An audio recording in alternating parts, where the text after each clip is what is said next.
ప్రపంచంలోనే ఎక్కడా లేని విధంగా 125 అడుగుల భారీ అంబేద్కర్ విగ్రహాన్ని ఏర్పాటు చేసి ఆవిష్కరించడంతో పాటు నూతనంగా నిర్మించిన తెలంగాణ సచివాలయానికి డాక్టర్ బిఆర్ అంబేద్కర్ సచివాలయంగా నామకరణం చేసిన ముఖ్యమంత్రి కేసీఆర్కు దళిత బహుజనులు ఎల్లవేళలా రుణపడి ఉంటారని పెద్దపల్లి జిల్లా రామగుండం ఎమ్మెల్యే కోరుకంటి చందర్ అన్నారు. గోదావరి కనిలో అంబేద్కర్, ముఖ్యమంత్రి కేసీఆర్ చిత్రపటాలకు పాలాభిషేకం చేసి కృతజ్ఞత ర్యాలీ నిర్వహించారు. దళితుల అభ్యున్నతికి పాటుపడుతున్న ముఖ్యమంత్రి అంబేద్కర్ ఆశయాలకు అనుగుణంగా పాలన సాగిస్తున్నారని కొనియాడారు. ఈ కార్యక్రమంలో నగర మేయర్ అనిల్ కుమార్తో పాటు కార్పొరేటర్లు, నాయకులు పాల్గొన్నారు.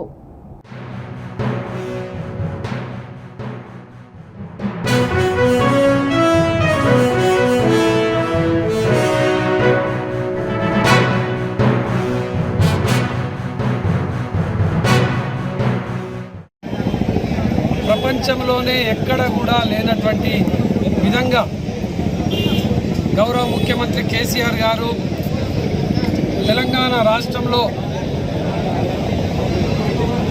డాక్టర్ బిఆర్ బాబాసాహెబ్ అంబేద్కర్ గారి విగ్రహాన్ని 125 అడుగుల విగ్రహాన్ని ఆవిష్కరణ చేయబోతున్నటువంటి సందర్భంగా యావత్తు రామగుండం నియోజకవర్గంలో ఉన్నటువంటి ప్రజలందరూ కూడా కేసీఆర్ గారు నిర్మాణం చేసినటువంటి ఆ యొక్క విగ్రహం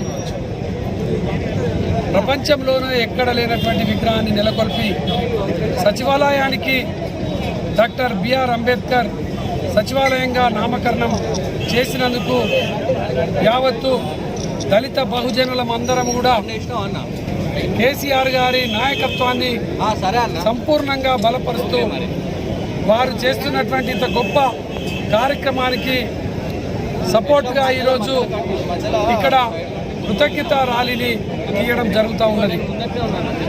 దళిత బహుజనులను గతంలో ఓటర్లుగా మాత్రమే చూసుకునేటువంటి ప్రభుత్వాలు, రాజకీయ నాయకులు, రాజకీయ పార్టీలు, కానీ దళిత బహుజనులను సంపన్న వర్గాలుగా జీవించేటువంటి విధంగా అనేక సంక్షేమ పథకాలను ఆలోచన చేసినటువంటి ఏకైక ముఖ్యమంత్రి భారతదేశంలో కేసీఆర్ గారు మాత్రమే.